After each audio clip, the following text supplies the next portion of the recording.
Okay, we are live. Great morning, Miss Mimi Styles. Good morning, good morning, good morning. Thank you so much for participating in the Faith and Finesse Mastermind series. The whole intention of this series is to, one, give my appreciation for my entrepreneurial journey, as well as, share gems and insights and tips from people that have came across my path that I feel like can add value and I consider just leaders and trailblazers in their own lanes. So, yes, thank Yeah, you. that's big. Trailblazer. Oh my gosh. Love it. Thank you. Thank you for inviting me. It's an Yeah, honor just to sit in this space this morning with you. this Saturday morning, right? So Yeah, for those of you that don't know, Mimi Styles is the founder and president of Measure, who I also coined as the person that has positioned me to really create change and impact in social justice reform. And so really excited to share. I don't think we've really reflected on just our journey. I know we have like conversations here and there, but yeah, Mimi is one of the people I talk to probably like 2 to 3 times a day. yeah. About 50 million different things. So I'm just really grateful and thankful for what God has in store. So I'll kick off with just a moment of gratitude and just want to thank God for bringing us all here today. I pray that everyone that's a part of this conversation gains what they came to seek and find. I pray that it is a very transparent, comfortable conversation. I pray that we empower and influence each other to just continue to be greater and to push through the pain to our purpose and in this year victoriously.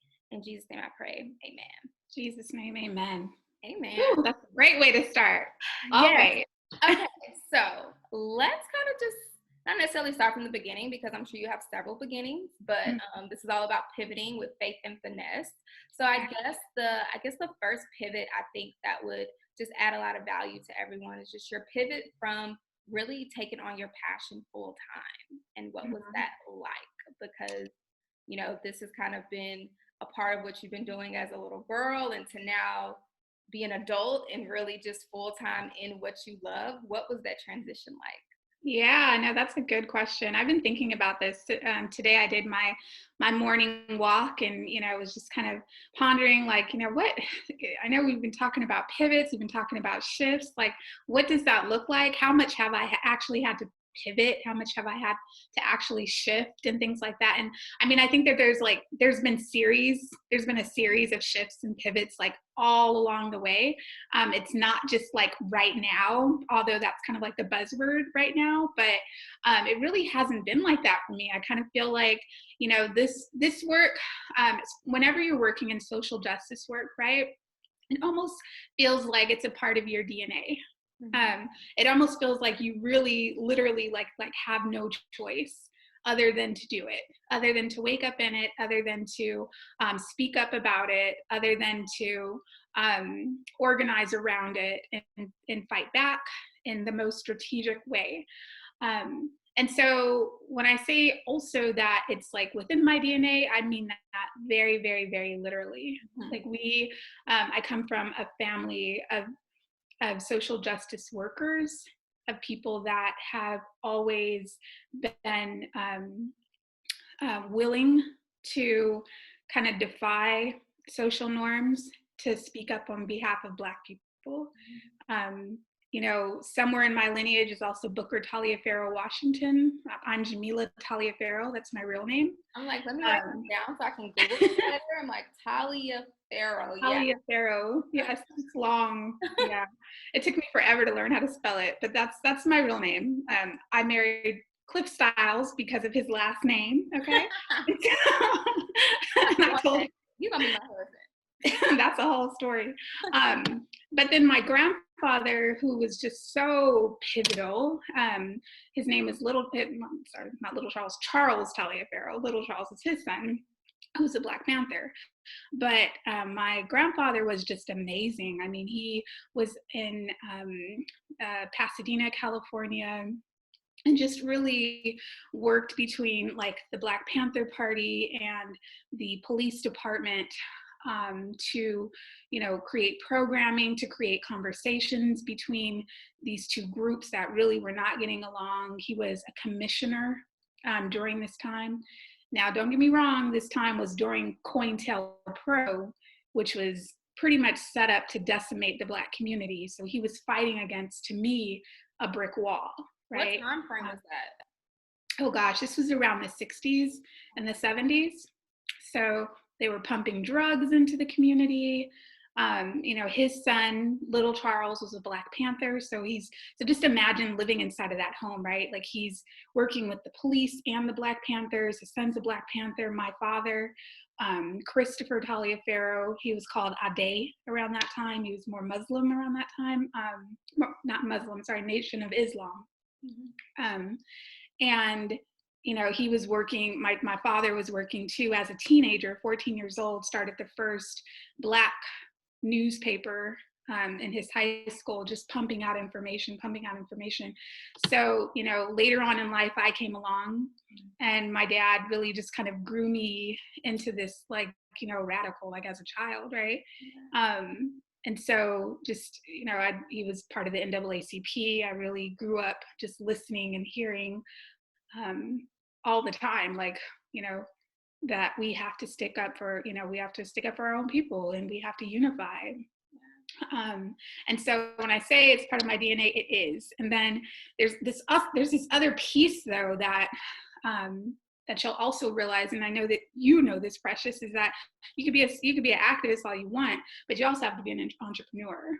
Mm-hmm. You have to be strategic and you have to understand scalability and you have to understand, how to grow. And so my mom, Lisa, was all of that and then some, and so she was, a news lady, and she started some of the first, she wrote books, and she was just, phenomenal and kind of put those lessons inside of me too. So this is kind of like the environment that I grew up around, which I think is a testament to what I do now. Right. Wow, you're fully bred into what you are doing. Because I say entrepreneurship chose me, but essentially you were kind of born into your purpose, low key. That's so crazy to make that connection.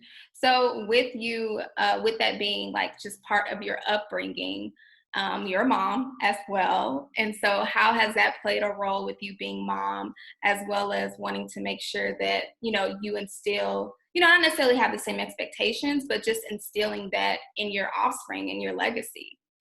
Yeah, definitely. I mean, that's a good question.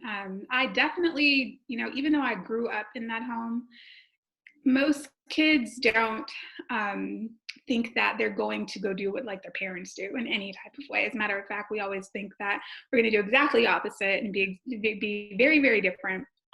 And so, I also had a series of things that have happened to me that have led me to this path, right? Okay. So my biggest, I wouldn't even say obstacle, to me it was opportunity, blessing, was being a teen mom. So I was pregnant in high school. And as a senior in high school, I had a huge, big, giant belly, and told myself, that no matter what, I was going to do everything that I set my mind out to do. Mm-hmm. Started the Black Student Union as a big pregnant woman in high school. Started the First Step team, What? This is all while being pregnant? This is insane. So you're 17 in high school starting these new Black organizations. Yeah, pretty much. So, just really making it up in my own mind that no matter what, I was going to be seen, and no matter what, I was going to do the work that I know that God had ordained in me. Right. Right. I always feel like you have your profession, and then you have your vocation, right? Or your occupation rather, and then your vocation. Mm-hmm. And so you have to be able to distinguish what's right for you at that time. Where are you going at that time, right? So for me, it was really about getting my education, getting my college education, no matter what, even if I was pregnant, even if, I ended up getting married at 18 years old. even if I was married and everything. Like I was going to make sure that I went to college, that I worked, that I still set my mind in in this like framework of entrepreneurship and self growth and really leaning on God to get me there. And then I was also going to make sure that I manifested everything that God had put into me for my vocation, right? So you almost have to do everything at the same time. Like there's no, Yeah, yeah. that is probably one of the most profound things and just real things is that everything does have to work together. Like, because I know a lot of us can sit in that space of like either being indecisive or feeling like we have to choose. But if you decide like I'm going to make a way, things typically like pan out for themselves. And so even with you, I'm just going to fast forward to just how the inception of Measure and how, you know, you were really being an advocate in the Austin, an activist in the Austin community and wanting to challenge the police department and then for them to challenge you. And so, you know, that was a moment where you had to pivot with some faith and finesse of like, okay, let me go figure this out. So can you give us a little insight on what that was like with you really kind of taking activism to the next level? Yeah, definitely. So when we got to Austin about 5 years ago, and this was really during the height of the Black Lives Matter movement, you know, Trayvon Martin, Mike Brown, especially when Mike Brown happened. I mean, it was really, you know, my family was sitting in our living room just like watching TV and feeling like almost like helpless, right? Like seeing all of this unfold and happen and feeling like, gosh, there's really, you know, nothing that we can do, right? And so it was actually my husband. He's like, hey, there's going to be a march. Let's go downtown, you know? And Yeah. so we both went together downtown. And just participated in this very big rally. I then decided to really dive in head first. You know, again, this isn't my first stunt of like activism and advocacy. I've always done this work, just not here in Austin, right? And so you know, I really got linked up with a group called the Austin Justice Coalition under Chaz Moore, and just really did some work with them and just dedicated really a lot of my life to social advocacy in Austin because I knew it was right, right, and so Chaz had put me on a panel. It was supposed to be him on that panel, and he said, "Hey, take this one." And so I sat on that panel. This is in May of I think it was 2015, and you know the question posed was like community policing, like what is community policing? How is it? You know, how are we doing and everything? And I really just questioned the whole entire institution and said, you know, but I questioned it in a way that they had to think deeper. And so I said, hey, what's the data? You know, what's community sentiment around community policing? What's the budget allocation for community policing? What are the KPIs? And KPIs means key performance indicators that assess community policing. So instead of just blowing wind up our behinds, right, and saying that you're doing something or throwing a ball at a Black kid in a park or you Right. know do you know little silly stuff like that, like what are the actual measures that are assessing community policing? And so that was my question on that panel. And at that time, you know, you had the mayor there, you had the chief of police, you had, you know, the NAACP president, you had the honorable councilwoman Ora Houston in Austin. And there was this echo of like, yeah, like Mimi said, like, what's the data? Like, what's the data? What's the data? What's the data? At the same time, there was this national conversation happening by President Obama about PDI, and that's the Police Data Initiative. So at the same time, and that's how God works, I think sometimes he knows how to connect the dots, right? Yes. And so there was this national conversation about data. I'm talking about data here in Austin. And then I was challenged by, you know, the chief after that conversation. He was beat red. He was just like, you know, go back and think of a solution and come back. Mhm. And so I thought about, okay, well, my solution is measure. Like, how could we come together to create key performance indicators, that assess community policing? And so that's how Measure really very much started. It started as just like a project. It was just like the Measure Austin project. Mhm. And then it is, then we linked up with this amazing woman named Precious Azare. Oh my God. I'm a part of the And story. I'm a part of the timeline. you're so a part of this story. And so, I mean, with me, I'm definitely a huge visionary. With you, you're a huge visionary too, but you're also very, very strategic. So instead of just, getting stuff done and like it's become like this really streamlined, pretty amazing organization of over 40 volunteers, of a whole full staff, of, contractors, of researchers, of people that are just really interested in dismantling, just being disruptive Yeah. rather in this space. So pretty Yeah. So, amazing. I mean, this is kind of like my perfect time to share my faith and finesse just within this because it's only been 3 years, Mimi. Ooh, only? It's only been 3 years. I came on board as the chief communications officer August 2017. So we're coming up on 3 years in August. So to look at what we've accomplished or how we've been able to scale and grow and pivot in a matter of just 2.5 years really blows my mind Yeah. because like we're getting just more refined and more just focused on where we really want to create our impact. And I can say, guys, in 2017, that was definitely one of my years of like, I was still in that identity phase of figuring out how I really wanted to identify myself. I knew how I was adding value to people, but I didn't necessarily knew how to package what I do because it was someone would say they need a need or they needed me to show up as a leader and I would just figure out how to lead them or figure out how to solve the problem that they have. So this ability to just be fearless and I say I've faith and finesse is just what I've used my entire career.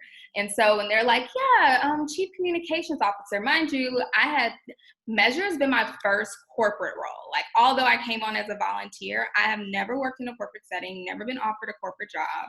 And so for me to show up to this interview, and honestly, Mimi wasn't even there. Like, she had, I think, whoever else, the VP at the time, interview me. And I was like, okay, she's a Black woman. She's basically a visionary. She's cute. I was like going on her Instagram. I was like, why wouldn't I want to like work side by side with her? And so, yeah, it's definitely grown into a sisterhood from there on. And I mean, my first assignment on board was like, hey, girl, we started kind of somewhat planning this big conference, and it's in 6 weeks, and we just really need you to take the lead. I'm like, okay, all right, let's figure Throw this her in there. let's figure this out. And so, I mean, I guess I just want to highlight the willingness. Like, you just have to be willing to figure it out and just know that you have everything you need. And when you need more, those resources will be fulfilled. And I really can't say I believe like just your faith and finesse alone has really carried the organization and you just being able to attract the right people. Because I can definitely say just the foundation of the organization has been you attracting those right relationships. What is that like about? Like that, I feel like there's like a Mimi finesse to it. Like you do it just like effortlessly with your relationship building. Like where does that stem from? Or can you give us some tips on that? Because relationships is the real currency. So Yeah. No, you're right. I mean, your network is your power, right? Your network is your that those relationships are the most important piece of everything that you do. But here's the thing though, like people tend to want to own everything. They want to own it, mm-hmm. like own this, own it. Like, I mean, share. How about that, right? Like Yeah, inspire other people to live their best life, inspire people to do the work that God has put inside of their heart, right? right. And so, like I always say, like the measure of a good leader is how many other leaders you can grow underneath you, right? And so if you're a person that doesn't believe in kind of and really it's all about trust, right? Like trusting people to do their best. Somebody had to trust me, right? So like trust other people to do their best, give them the kind of like this overall vision, and in many cases they're much more smart in order to get there, right? Like our team, there's no way in the world we can achieve what we achieve every day at Measure, if I held on, Right. right, like tightly. And so always delegate, delegate, delegate, and not only delegate, but delegate and trust. Like let people own pieces of the work, Right. because it definitely shouldn't be co-opted, right? There are, there's relationships that you have to be able to, okay, here's a couple things, right? Okay. Yes. Know when to let go of relationships that are not Mhm. healthy for the organization, but then you also have to learn how to cleave to and trust the relationships that are healthy for growth, right? Yeah. In everything that you do. That's always been, I mean, I think even when I was a little kid, right? Like I started the Babysitters Club when I was 12. Oh my God, Mimi. I What have literally you not started? I'm sitting here like, okay. I read a book. I read the Babysitters Club book and started the Babysitters Club, and there was like 20 babysitters, I promise you, in our neighborhood that I had in my room every single week, just assigning jobs, and we just had this whole entire empire of babysitters, right? But it was, I can't go out and babysit at all these places, so why not give everybody their own piece of the pie, Wow. So it's really about trusting people. It's really about forming those relationships that are healthy for growth, right? Like that's what you always want. Yeah, like I can't say enough about relationships. My mom is like the key relationship guru. Like oh my gosh, like she knows the power of attraction for my mother is just ridiculous, right? Like this is a woman that walks into the room and just people literally come around her just because of her smile. Like Oh my God. that's the way she is. But I think that the power of a relationship and network is everything. And trust your network. Be Yeah, willing. stress is, I think, probably one of the greatest things people deal with because one, when you have a vision, some people are just like very particular and they're like, I want it done this way, or, they're not going to do it right and different things like that. But I think the other part of you building relationships too is identifying, like, I think you have a really good eye of identifying where people's strengths are and like knowing like this person is not only an expert in their experience, but an expert in what they're passionate about. And so typically when you lock arms and partner with those people, you can trust them more to just take on and just add their talent and value to what you already have going on. So I think it's important to have those identifiers and indicators. And I know just even being a leader and like wanting to create a movement, it's important. Like just people skills in general is necessary. Yeah. Because I know there's different leaders in this space of social justice reform and people really wanting to create impact. But when you don't necessarily have that level of empathy or, really being able to communicate, how much impact can you really create, right? So can you share like one of the times where you had to like really, really finesse a situation and you had an idea of how it should turn out and it actually turned out how you believed it would? I'm sure you have several of those, but Yeah. Oh my God. Okay. I mean, I think the biggest one, at least for our organization too, has been big data community policing. Like having this idea that we can bring together activists, researchers, police officers, techies into one space in order to come up with solutions and to have these conversations about community policing and having these conversations about, how, how big data, infuses itself in old technologies and like how it can make things better, right? I would say when honestly, like there's been so many lessons learned, but from at this point Measure has had 5 of these conferences. Starting with the first one though, like really had no idea about how it was going to turn out. Like, had no idea. Just knew that with a good vision and with the right structures around it and with the right people, the right trainers, that it could actually happen and Right. that it could actually be beneficial to the community, right? And so it did. And especially bringing on amazing people like you that have also like the strategy behind it and like what it should look like and how it should be, carried out was really, really important. I think though, the biggest lesson that we've had to like finesse and work with is like when we went to San Diego Mm. and did the same conference in San Diego, Yeah. um, learning that you can't just go into a community and say, hey, this is what we did, this is how it went, this is how it was in Austin, you guys should do it too. Like it just doesn't work that way. Right. So, and just to kind of reflect back, what Mhm. happened was that we went in and we showed them what we did, right? We had several community leaders, and it was more of like, hey, buy into this, right? Mhm. And so, what we learned, and what I think we'll take with us, when we do the conference in Washington, D.C., or overseas or wherever, is that you have to go in there with a heart of humility, Yeah. always. Yeah. Always, always, always be very, very humble anytime you go into anyone's, space. Mhm.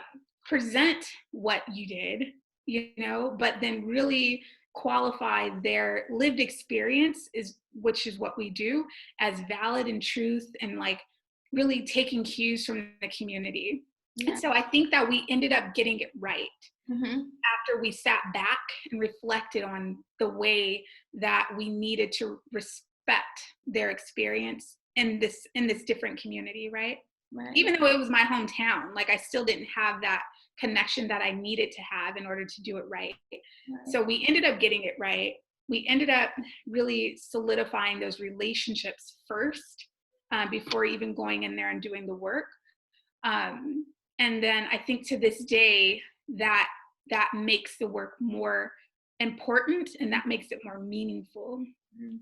And so, yeah, I would say that to me has been like my biggest lesson learned, my biggest pivot, biggest finesse, is just really, gosh, we've had 5 conferences, Yeah. like Dallas, Houston, San Diego. Like, what's next? Like, I think that's huge and meaningful. And the relationships that are built after these conferences, I think, are the most important piece, Mhm. right? And how they're sustained. Yeah, what you just described was when you have to finesse that whole it's time to scale. And so the big data and community policing started in the Austin community, then expanded statewide, tapping into the Houston market, Dallas market. And just off of relationship building, the question was, why not go to California? Why not go to San Diego? And so, for those of you that are wanting to expand your ideas, definitely push those steps forward. But the thing was, as things were not necessarily, as we were not getting the response and that we wanted, we did take the time to pause, reflect, and readjust and re-strategize how we can best show up in this space. And so that's just a matter of pivoting within itself and being able to have the confidence and faith, to do it, but then also have the humility as well as the what's the other word I want to use? Just I'm really big on reality checks, and we have to reality check the vision sometimes to make sure that it's still aligned with the actions that we're taking. And so I think we did, finesse in a sense of wanting to, okay, pause, let's re-strategize and restructure and make sure that we are creating an environment that's conducive to the results that we really want to create. And so, yeah, we definitely pulled that off. We we sure did, and still like was in the same timeline of really accomplishing and doing the event from start to finish. But of course, debriefs are always valuable, and just understanding, what things look like outside of Texas. Like Texas, I feel like we're a very like economical state. We can get a lot of done with a little. And then when you start traveling and going to other states like California, it's like, okay, this is a little different when it's like 20 of us traveling together. So, it's always lessons learned. And I appreciate just the willingness of us to just be able to like say, let's do it and see what happens. Like, Yeah. I think that's like the like culture of measure is like, let's do it. And Let's then take see that what jump, take that leap. happens. And let's just take that leap. So has there been a time where you did try to finesse the situation and it did not, necessarily pan out how you wanted it to? And just kind of how'd you bounce back from that? Oh wow. Yeah, I mean, I think that I've fell forward several times in my life. Mhm. Um, gosh. Woo. I mean, I'm one of those, I'm also kind of like a serial entrepreneur. So I'm one of those people that will throw darts and, several darts at a time sometimes to see which one sticks. Yeah. Um, Gosh, but I honestly can't think of like an exact moment right now, but I can tell you that there's been several. Um, Gosh, I've just to kind of give you my journey too. Like I've lived in California. I've lived in Alaska for like 7 years. You're the only person I know that's lived in Alaska. The absolute only person I know. Yeah, like I mean, my kids are pretty much Alaskan. Like Oh, they're Alaskan. When you're in Alaska, your mindset is very different. Like you're on a survival mindset. Like that's more of like, the way yeah, that but you. you shared how the day and nighttime were. I didn't even know that was a thing. Yeah, I didn't either. So I how? So yeah, can you please explain that? Because some people, I don't. I mean, I'm sure a lot of people have not been to Alaska, but how does the day and nighttime work in Alaska? Yeah. So, okay, let me tell you this. I moved to Alaska. My husband was in Iraq. He was, fighting, and I picked up my three kids. I had just had my youngest. We all got on Alaskan Airlines, flew to Alaska in May. And I flew into Alaska at 3 a.m., got off the plane, and it looked like broad daylight outside. And I'm just like, okay, I think something's wrong with my watch. Like, what's going on? I honestly did not understand about the sun and solstice. I didn't understand any of that.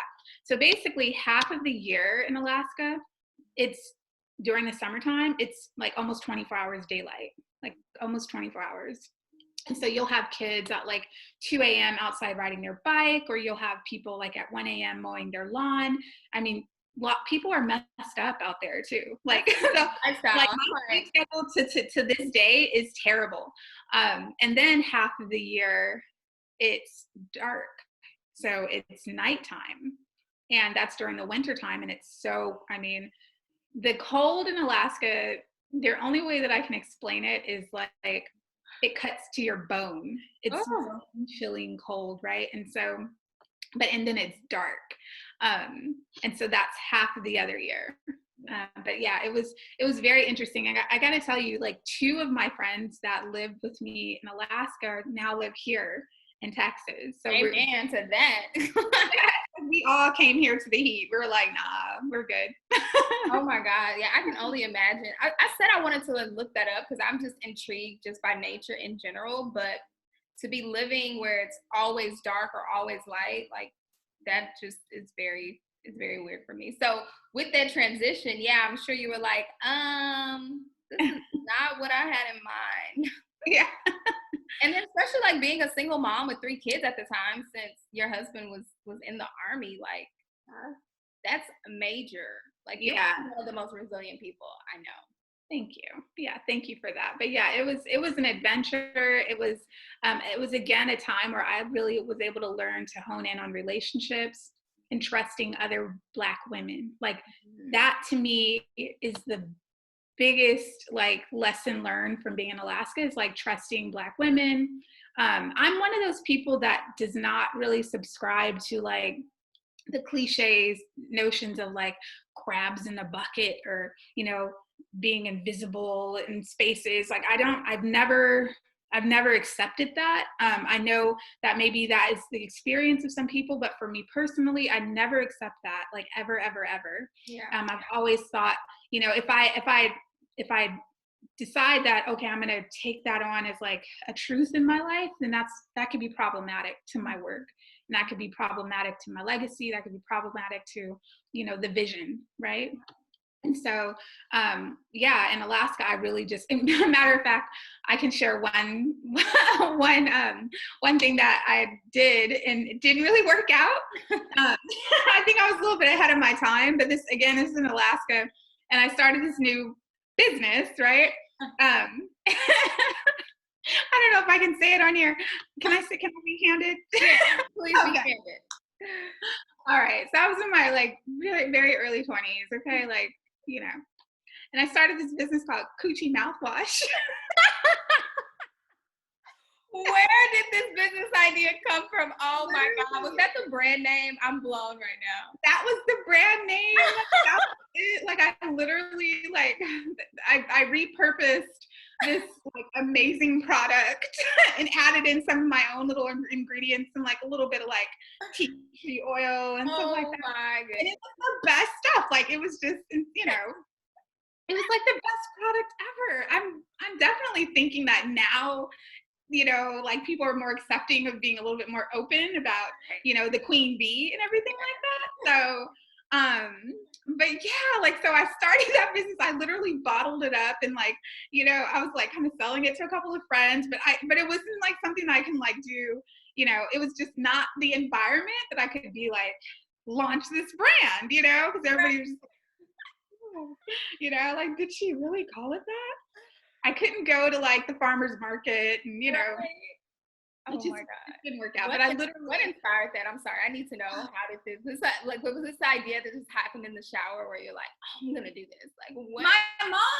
my mom, okay, she sent me like this whole big bottle of this stuff. And I'm just like, oh my God, it's like the best thing ever. Like everybody needs it, And so, yeah, so I started bottling it. My mom should have been like, Mimi, you should think of a different name, Right. So sometimes branding is everything. Not that's all the time, that's why I'm glad that like you are it and you are the woman of the hour. Because sometimes like I have great ideas, but like how to present it is not always the best. Yeah. So I'm guessing that business didn't really skyrocket like you wanted it to. Not at all. Not at all. Oh my God. So what was the decision when you were like, okay, so I'm just gonna have to put this on the back burner and just move on to something else? Like, what was that deciding factor for you? I just, people were just too shy about like the brand, and they were just like, I'm good. I kind of got a little bit of like shoulder shrugs and like, Yeah. So yeah, I guess that intimidation just made me kind of shell up and be like, never mind. Maybe that's kind of like branding gone wrong. Yeah, branding gone very, very wrong. Like I literally called it Coochie Mouthwash. Come on, right? Yeah, that's crazy just how the times change because, self-care and, wanting to have just natural remedies of just healing ourselves and just being cleansed is definitely a normal conversation now. So that's just crazy how times change and like just the evolution of society and just culture. Because even like with this pandemic now, I feel like everyone is trying to just have more natural remedies, growing their own foods, like being just more healthy conscious. And it's crazy that a pandemic had to happen, but that's kind of how God tends to do it. So are you saying that we should relaunch this brand, Precious? That's a great one. That's a great question. Wasn't ready for that. But there may be some opportunity in the marketplace. We just have to see how we can put that on autopilot in comparison to all the other things that we're working on. Right. So that would definitely have to be an online business. But yeah, that's interesting. So okay, so I'm sure God and faith has been weaved into your whole journey, but kind of where do you feel like you just really surrendered and just has taken on the armor of God in everything that you do? Because we all have wavering faith and we have our journeys and we're just trying to figure out what our relationship with God looks like. And so with you having to finesse these situations, how have you developed your faith and relationship with God through this time? Oh my God, it's just been such a journey. It's been such a journey. I've had, days where and matter of fact, I've had years where I'm just like, I feel like I'm like literally walking in the spirit, where I feel like, you know, I am just so in touch with him, listening to him, walking in my purpose, walking in his perfect plan. And then there's been years where I feel so like off chart, like feeling like, you know, God can't even hear me because there's so much that I've built up around me, so many walls, um, so much, you know, miscommunication, or just me not even being able to hear or surrender. Like there's been so much. And I can tell you too, that especially in this work of social advocacy, the trauma that we go through as activists, the pain that you really endure, people that are super empathetic, that kind of take on like all of that weight and pain, like that can literally become a burden to your faith, you know, in real life. I've had, you know, I've gone through such a journey when it comes to my faith. You know, and especially like the closest relationships to my heart, like between my husband and, you know, like we've had breakup, and, you know, so I've had many times where I kind of felt like God, you know, wasn't there, to be honest, until I would even say just like within the last year for me, has been a time of just like journeying back and, you know, reforming those strong bonds with the Lord, and just realizing that God has his perfect will, and then he also has a permissive will. I really believe that. You know, like there's this perfect will that he really wants you to walk down, and that's his intention for you. And he wants you to journey down that perfect will. And there's no, you know, there's no snags along the way. You're going down this yellow brick road and you're good to go, right? But then sometimes there's also that permissive will when you decide, you know what, Lord, I'm going to go this way, even though you want me to go this way. I'm going to do this anyway. And you know what? You go down that path. And even though it's not really what God intended for you, you learn, you know, and God, that's why I say it's like his permissive will, because he allows you to do it because you have your free choice. But throughout the way, there's lessons learned, and those lessons learned, he doesn't want you to have to go through those, but he knows they're going to make you stronger. And so I know that for myself, for the last, like, you know, few years, like I've gone down this permissive will that has been hard, detrimental, hurtful. It's, you know, it's hurt some of my own relationships. But then, you know what, when you decide no more, and you decide, I'm going to trust you, Lord, no matter what, you know, I think I'm going to trust you and I'm going to walk in your way. He puts you back on his perfect plan. Right. And I kind of feel like that's where I'm at right now. You know, my family has been healed. My relationships, my marriage has been healed. I'm manifesting not only work, and, you know, but also life, you know, and like in ways that I never would have imagined. And so like that's the evidence of God, and that's the evidence of your faith. I'm really big on evidence, right? And so I'm just, you know, again, there's just been so many times, but I do know that what, like the path that I'm walking down right now is that of faith. And then we also have to remember that if you think about the lineage of grace, and if you think about Jesus's lineage and who is in his lineage, right? He had people like Tamar, right? Like women like Tamar, who was born, you know, not of the faith, but really is now in the lineage of Christ, right? Because of her faith and because of her commitment. And then you had women like Rahab, who was like the harlot of Jericho, right? And she had such faith, and she just knew that she needed to be in the lineage of Christ. Like, even though she was on this path that didn't seem, you know, that was not good whatsoever, like her faith got her back onto the path that into a path that really led her to become a part of Jesus Christ's lineage. And so we have to remember that God is a God. He's a God of faithfulness, and he's a God of grace, so that no matter when you do fall off that path, he will bring you back. If that's your purpose, if that's his will, he gonna do it. So he's done it for me. Wow, that was beautiful. I'm like speechless. So look, I have these rapid fire questions that I'm going to ask. They're kind of like this or that questions. So you can just pick which one you prefer. So oatmeal or smoothie? Oatmeal, always. With lots of stuff in it. Audiobook or real book? Audiobook forever. Yes. Talk or text? Always text, honey. Nails or lashes? Oh God, that is so difficult. I just almost can't answer that. I mean, my lashes have been ball-headed since this God, me too. I'm going through it. Y'all, we're both Tauruses. Like, yes, I'm with you. I don't think I could be able to choose. I'm so serious. Yeah. Okay, so wine or margarita? Oh, wine all day, every day.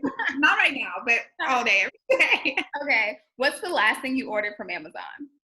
Oh gosh, what did I get? Oh, yesterday I ordered a big thing of red vines. Okay. I did, like the big bucket. Oh my God. Yeah. And what is your definition of love? God. God is love for me. Like just having and sacrifice. Yeah. Like, what are you willing to give up for someone else? Man, I love you because of how I want to sacrifice for you. Not I love you because how you make me feel. Like people have that all messed up. So yeah, that's a whole nother conversation.